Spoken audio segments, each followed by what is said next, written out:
How's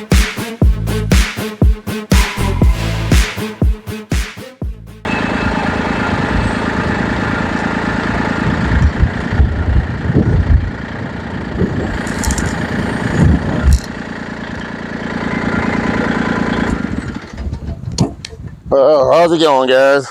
I know it's been a minute, but this is my little DIY generator I put together with that diesel, and we're just going to go over how we put it together. So thanks for joining me, and welcome back to those who've already been here.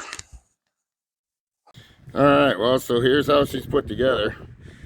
Piece of scrap steel, that explains the weird shape. Bolted the motor down. I had to drill 4 holes total because the rest of the steel already had holes in it, so it worked out good for me. Sunk it down with some 1/4-inch lag bolts. Only 3 because there was only 3 holes. I hate drilling holes, if you know me. So anyways, leftover ratchet strap that we took off somebody's fuel tank when we replaced the fuel tank straps. They didn't want it back, so I figured there's my tensioner. And then this was a tie down for my truck bed camper before I turned it into a motorhome.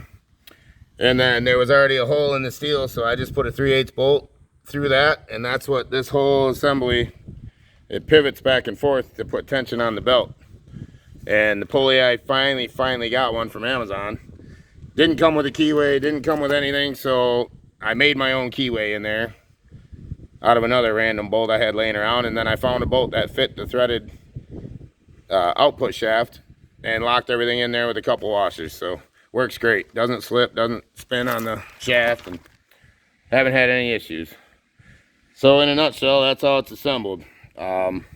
Just random parts I had laying around, man. So all in all, I probably got, with the motor, the washing machine motor, and really that's it. Everything else I had laying around. So I got about, I'd say even with the full bridge rectifier and everything, maybe $300. So not a whole lot, you know. And if I let it run for 24 hours with the output that I'm gonna have, I could make about 5 kilowatts, you know, a day total. So, all right, let's get to the testing here. Like I said, it wasn't great, but I've seen worse, you know.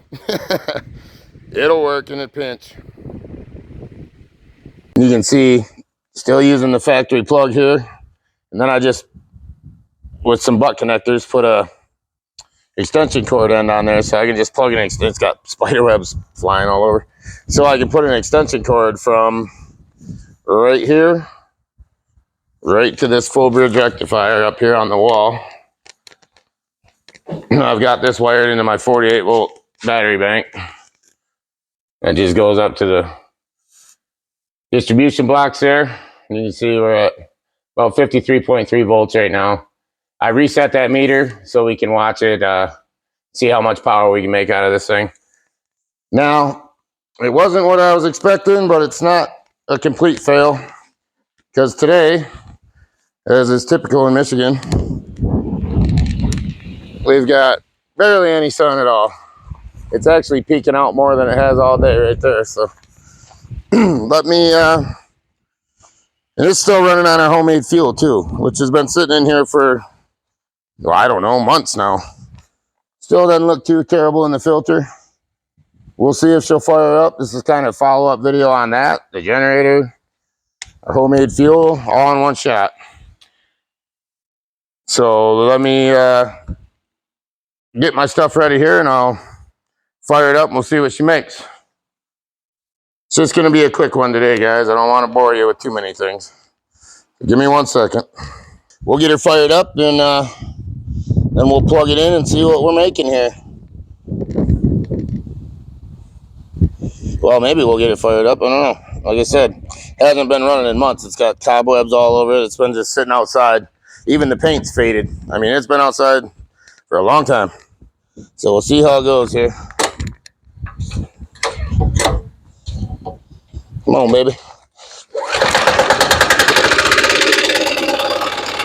Like the champ. Nice. All right, now I'll bring you over here. Oh, hopefully you can see that. Alright, we're gonna plug it in and see what happens.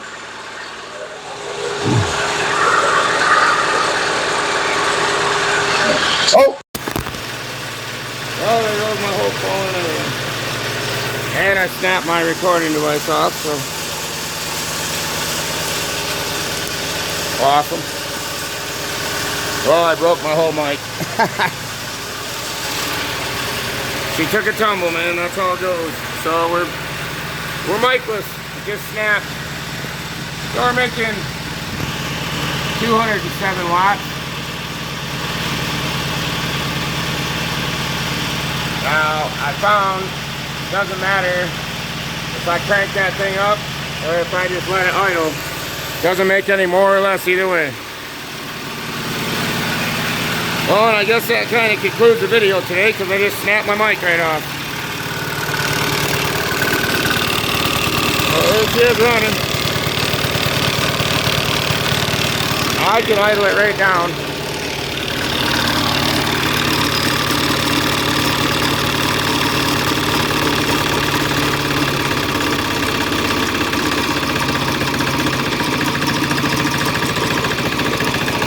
Tighten up my tensioner.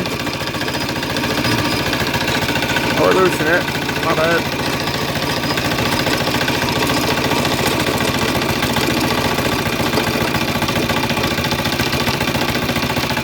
Good enough.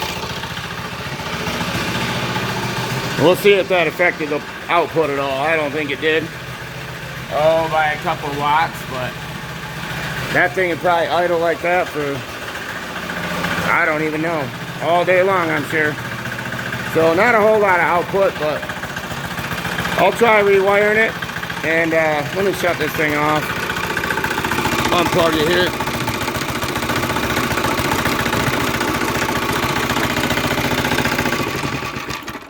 I'll try the rewire thing they show and see if we can get more amperage. But yeah, I mean, I could let that thing idle all day long and it'd probably charge my batteries up just great. It still covers my use, because I'll show you. That's what I'm using right now. So not a whole lot of power during the day when the shop's closed. So well, that concludes today's video, man. Just like I said, a quick update. Well, this is what happens when your phone falls. The whole stand fell over, snapped my mic right off. So hopefully you can hear me. Hopefully my audio didn't get cut out, but if it did, I'm sorry. And thanks for joining me. And we're gonna get back to the burner videos because I know that's what you guys really want to see. So see you in the next one. Have a great day.